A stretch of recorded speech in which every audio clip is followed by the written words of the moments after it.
जनता समाचार। तो आइए रुक करते हैं आज की ताजा खबरों की ओर। लालकुआं निकटवर्ती डोली रेंज क्षेत्र के खमारी खत्ते में हाथियों दल ने बीती रात्रि गुज्जरों की झोपड़ी को नुकसान पहुंचाने के साथ घर में रखे बर्तनों को तोड़कर तहस नहस कर दिया है। वहीं बीते कुछ दिनों से दिन भर जंगल में रहने के बाद जंगली हाथी शाम ढलते ही पास के खत्तों में पहुंचकर उत्पात मचा रहे हैं। हाथियों की मौजूदगी और झोपड़ियों में तोड़फोड़ से ग्रामीणों में दहशत है। जंगल के पास वाले कई खत्तों के लोग इन दिनों रत जगह करने के लिए मजबूर हो गए हैं। बताते चलें कि बीती रात्रि बिंदुखत्ता के डोली रेंज क्षेत्र के खमारी खत्ते में जंगली हाथियों ने जमकर उत्पात मचाया है। वन विभाग को इन हाथियों की गतिविधियों की सही जानकारी नहीं मिलने से ग्रामीणों को काफी दिक्कतों का सामना करना पड़ रहा है। वहीं खमारी खत्ते में बार बार जंगली हाथियों के हमले से लोगों में शासन प्रशासन के प्रति आक्रोश व्याप्त है। हाथियों के झुंड ने जंगल से निकलकर शनिवार की रात्रि खमारी खत्ते के गुलाब नबी याकूब उर्फ मक्खन सिंह की झोपड़ी को तोड़ दिया है। इस दौरान मौजूद लोगों ने किसी तरह से अपनी जान बचाकर वहां से भाग गए। हाथियों का झुंड बीते कुछ दिनों से खत्ते में विचरण कर रहे हैं, जो उनके लिए चिंता का विषय बना हुआ है। इधर ग्रामीणों का कहना है कि रात होते ही जंगली हाथी खाने की तलाश में उनके खत्तों में घुस जाते हैं तथा वन विभाग को इसकी जानकारी दिए जाने के बाद भी कोई ठोस कदम नहीं उठाए जाने के कारण ग्रामीण रात भर जागकर गुजारने को मजबूर हैं। उन्होंने कहा कि वन क्षेत्र से लगे आबादी वाले खत्तों में हाथियों का आतंक जारी है। हाथियों ने कई झोपड़ियों को तोड़कर बर्बाद कर दिया है तथा हाथी किसानों के खत्तों में घुस रहे हैं, जिससे किसान परेशान हैं। उन्होंने कहा कि ग्रामीण वन विभाग से गुहार लगाकर थक चुके हैं, लेकिन हाथियों के आतंक से निजात नहीं मिल पा रही है। उन्होंने वन विभाग से सुरक्षा खाई खोदने एवं सोलर फेंसिंग तार लगाने की मांग की है। हमारी खत्ता। क्या नाम है आपका? मोहम्मद शफी। क्या है परेशानी आप लोग को यहाँ? यही जंगल में परेशानी है साहब, हाथी घर और तोड़ रहा, लाइट की कोई सुविधा नहीं है। क्या मांग करते हैं सरकार से? लाइट की भी मांग करी हमने, जो और भी हमारी सुविधा करे, जैसे खत्तों में नहर निकली है पूरी हमारी ज़मीन के किनारे, घरों के किनारे। तो अभी तक क्या आपके यहाँ सुविधा मिली है? कुछ भी नहीं मिली अभी तक तो। कैसे डर के साए में रहते हैं? कितनी परेशानी है? छोटे छोटे बच्चे रहते हैं, कितना डर लगता है यहाँ, कैसे परेशानी झेलते हैं? हाँ, अब हम आग का उजाला करके रहते हैं, उस आग का उजाला क्या होगा? कुछ भी नहीं। क्या मांग कर रहे हैं आप लोग? और वही लाइट की मांग करी हमने, और अपने घरों के किनारे हमारे कोई सुविधा ऐसी हो जाए जो कि जानवर अंदर ना आए। शेर अली उर्फ बाबू गुजर, इमली घाट ढोरा डाम से। क्या परेशानी करते हैं? समस्या यहाँ है ये है कि हाथियों का बहुत ज़्यादा दिक्कत है, बहुत ज़्यादा नुकसान कर रहे हैं, और यहाँ सब गरीब परिवार हैं। इनके पास यहाँ ना कोई लाइट की व्यवस्था है, ना वन विभाग की ओर से कोई इन लोगों को सुरक्षा मिल रही है। पूरी रात से वन विभाग को फ़ोन किए जा रहे हैं, कोई वन विभाग का कर्मी अभी तक यहाँ नहीं पधारा है। मौके का अधिकारी यहाँ रेंजर है, रेंजर को इन गरीब व्यक्तियों को अभी तक आके यहाँ देखना चाहिए था, इनकी स्थिति देखनी चाहिए थी। कोई व्यक्ति अभी तक यहाँ नहीं पहुँचा। क्या मांग कर रहे हैं आप लोग? खाई खुदनी चाहिए? मांग क्या हो सकता है? खाई अगर खुदवाई जाए तो खाई से हमारे जो 2-2, 4-4 जानवर हैं, इन गरीब व्यक्तियों के वो जानवर खाइयों में गिर के मर जाएंगे।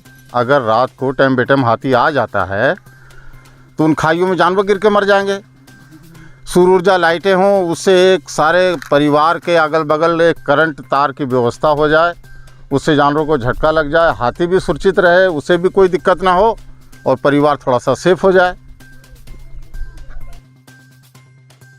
प्रथम बार लालकुआं पहुंचे उत्तराखंड माटी कला बोर्ड के उपाध्यक्ष शोभाराम प्रजापति का स्थानीय भाजपा ओबीसी मोर्चा के कार्यकर्ताओं ने फूल मालाएं पहनाकर भव्य स्वागत किया। यहां लालकुआं के स्थित अंबेडकर पार्क में पहुंचे माटी कला बोर्ड के उपाध्यक्ष शोभाराम प्रजापति का भाजपा ओबीसी कार्यकर्ताओं ने जोरदार स्वागत किया। इस दौरान बोर्ड के उपाध्यक्ष शोभाराम प्रजापति ने कहा कि राज्य सरकार द्वारा जो भी जन कल्याणकारी योजनाएं चलाई जा रही हैं, उन सभी योजनाओं में गरीबों के हितों का पूरा ध्यान रखा जाएगा।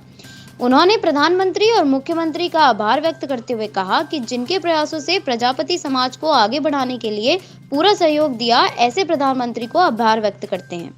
उन्होंने कहा कि प्लास्टिक भगाओ मिट्टी अपनाओ का संदेश लेकर प्रदेश सरकार कार्य कर रही है। उन्होंने कहा कि मुख्यमंत्री त्रिवेंद्र सिंह रावत की भी सोच दबे कुचले लोगों के उत्पादन की रही है। यही कारण है कि सीएम इस प्रदेश के विकास को लगातार आगे बढ़ा रहे हैं। उन्होंने कहा कि प्लास्टिक प्रतिबंधित होने से मिट्टी के उपकरणों की डिमांड बढ़ी है। त्योहारी सीजन के बाद अब हरिद्वार कुंभ में मिट्टी के उपकरणों की डिमांड बहुत तेजी से बढ़ेगी तथा बाजार की मांग के हिसाब से पूर्ति की व्यवस्था कर कार्य किया जा रहा है। उन्होंने कहा कि सरकारी कार्यालयों में भी मिट्टी के उपकरणों एवं गमलों के इस्तेमाल के लिए प्रोत्साहित किया जा रहा है। साथ ही उन्होंने कहा कि जल्द ही प्रदेश में मिट्टी गूंथने की मशीन भी वितरित की जाएगी। बहुत अच्छी बात सवाल किया आपने। सबसे पहले तो मैं माननीय प्रधानमंत्री जी यशस्वी हमारे प्रधानमंत्री नरेंद्र मोदी जी को बधाई देना चाहूँगा। उसके बाद हमारे त्रिवेंद्र रावत जी को बधाई जिन्होंने माटी कला बोर्ड दिया, और माटी कला बोर्ड ही नहीं दिया, प्लास्टिक पर जो महामारी प्लास्टिक से हमारे समाज में फैली, कैंसर पीड़ित जो लोग हुए, उनकी उसे थामने के लिए, उसे रोकने के लिए माटी कला बोर्ड को बेहद प्रोत्साहन दिया उन्होंने। मेरे माननीय मुख्यमंत्री माननीय त्रिवेंद्र रावत जी ने सबसे पहले तो बिजली के चाक वितरण किया, अभी खादी ग्राम बोर्ड से होने वाले हैं। अभी उन्होंने जब मैंने समस्या रखी कि चाक वितरण में थोड़ा सा उससे भी बढ़ के उन्होंने जो मिट्टी गूंथने का काम है उसमें बहुत मुश्किल होती है, उन्होंने 200 मशीनें तुरंत उन्होंने कहा। उसके बाद मिट्टी के लिए उन्होंने बोला कि मैं मशीन भी तभी दूंगा तो पहले मिट्टी का भी इंतजाम इनका होगा, उसी के बाद ही मिट्टी का काम होगा। और जैसे आपने बताई कि प्लास्टिक पर बैन, हमारे मुख्यमंत्री माननीय त्रिवेंद्र सिंह रावत जी ने कुंभ मेले में प्लास्टिक पर पूर्णतः बैन लगा दिया। यहाँ तक कि गंगा जल भी प्लास्टिक की कैन में नहीं जाएगी, वो या तो कॉपर के बोतल में जाएगी या मिट्टी की बोतल का भी ऑर्डर दिया हुआ है। और पूरे क्षेत्र में मिट्टी के जो ऐसा पोट कोई बना सकता है तो यहाँ वो मशीन के ही बनेगी पोट, क्योंकि अगर वो वैसे बनाएंगे तो उसमें लीकेज होने का खतरा है। तो 1.5 करोड़ के करीब बोतलें भी यहाँ आएंगी। प्लास्टिक पर यहाँ तक ध्यान दिया कि गंगा जली भी उसमें नहीं जाएगी। और कुंभ में करोड़ों करोड़ों लोग श्रद्धालु आएंगे, उनके लिए कुल्हड़ का, जहाँ प्लास्टिक के गिलास में चाय पीते थे वहाँ कुल्हड़ और गिलास में चाय होगी। तो प्लास्टिक पर पूरी तरह बैन के लिए हमारी सरकार तत्पर है। उसी के निमित्त माटी कला बोर्ड उन्होंने दिया, और माटी कला बोर्ड एक प्लास्टिक को ख़त्म करने के ही तरफ जा रहा है।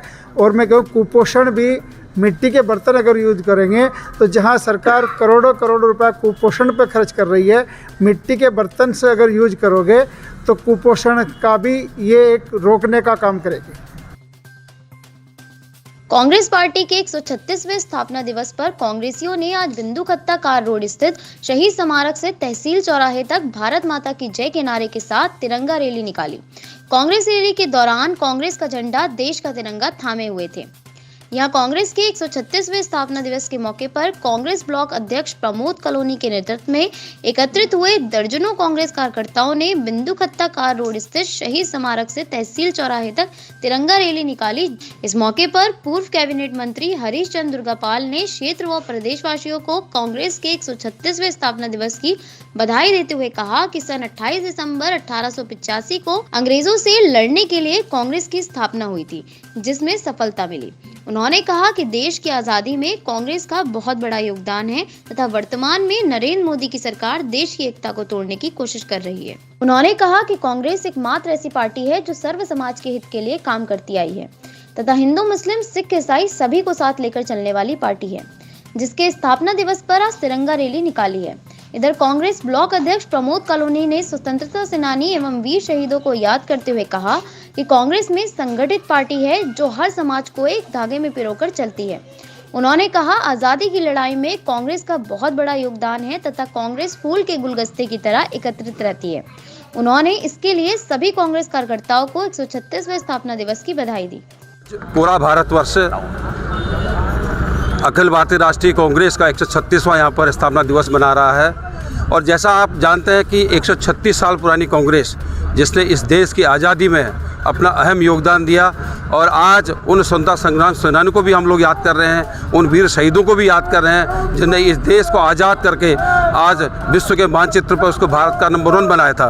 और आज हम इस यात्रा के माध्यम से, इस तिरंगा यात्रा के माध्यम से लोगों को कहते हैं कि जो हमारा भारतीय राष्ट्रीय ध्वज है, राष्ट्रीय तिरंगा है, जो भारतवर्ष जो हमारा जो पूरे विश्व में सबसे बड़ा लोकतांत्रिक देश है, उस राष्ट्रीय तिरंगे को आज हम नमन करते हैं। और आज इस तिरंगे के माध्यम से सभी लोगों को संदेश देते हैं कि भारत में चाहे हिंदू हो, चाहे मुस्लिम हो, चाहे सिख हो, चाहे ईसाई हो, सभी धर्म सभी लोगों के साथ लेकर चलने वाली जो कांग्रेस पार्टी है, आज उसका ये संदेश है कि भारत अभी भी संगठित संगठित है, एक फूलों का गुलदस्ता लेकर इस देश को चलाने वाली पार्टी है।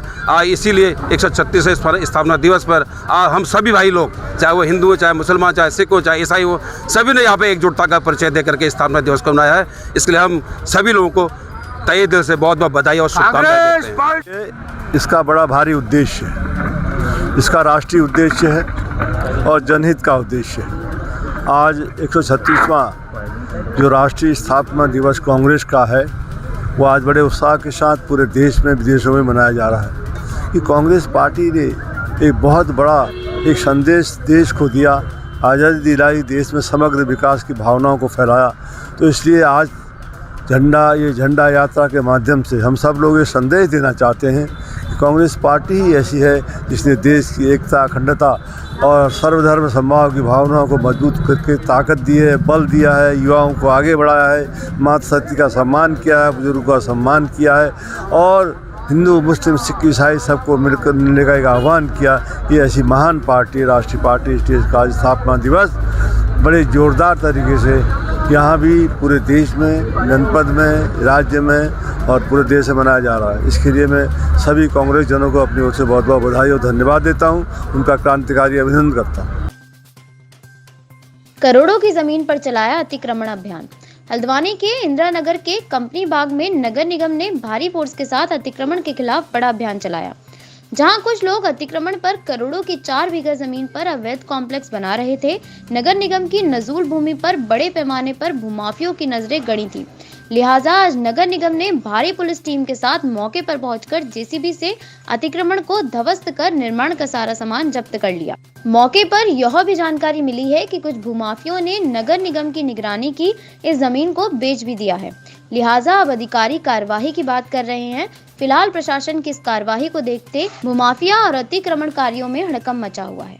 अभियान चल रहा, कौन सी जमीन पे है, कितना कब्जा हुआ था, आज किस तरह का अभियान आप लोग चला रहे हैं? ये कंपनी बाग की ज़मीन है। ये बहुत पहले जो है हाई कोर्ट के निर्देश से पहले मुकदमेबाजी चल रही थी। अब ये नगर निगम इसकी मैनेजर है, मैनेजर होने के नाते ये कॉम्प्लेक्स बनाता अवैध निर्माण। इनको नोटिस दिया, नोटिस के उत्तर में स्वामित्व के संबंध में इन्होंने ऐसे कोई कागजात उपलब्ध नहीं कराए। उसके बाद जो है नगर आयुक्त महोदय के निर्देशानुसार इसको डेमोलिश किया जा रहा है। कितने लोगों द्वारा कब्जा किया गया था? कितने लोगों द्वारा कब्जा किया गया? सूचना मिली थी, अब्दुल मलिक हैं, उनके द्वारा ये अवैध निर्माण किया गया था, जो आज इसको ध्वस्त किया जा रहा है। बताया जा रहा है इन्होंने और भी जमीन बेच दी, उसकी भी किस तरह की जाँच आप लोग करवाएंगे? अब कोई ऐसी कंप्लेंट आएगी उसकी जाँच कराएंगे। अधिक जानकारी के लिए देखते रहें जनता समाचार। अगर आप हमारे न्यूज चैनल को सोशल मीडिया के फेसबुक पेज पर देख रहे हैं तो इसे लाइक करें, और अगर यूट्यूब चैनल पर देख रहे हैं तो आज ही हमारा चैनल सब्सक्राइब करें व बेल आइकन दबाएं। धन्यवाद।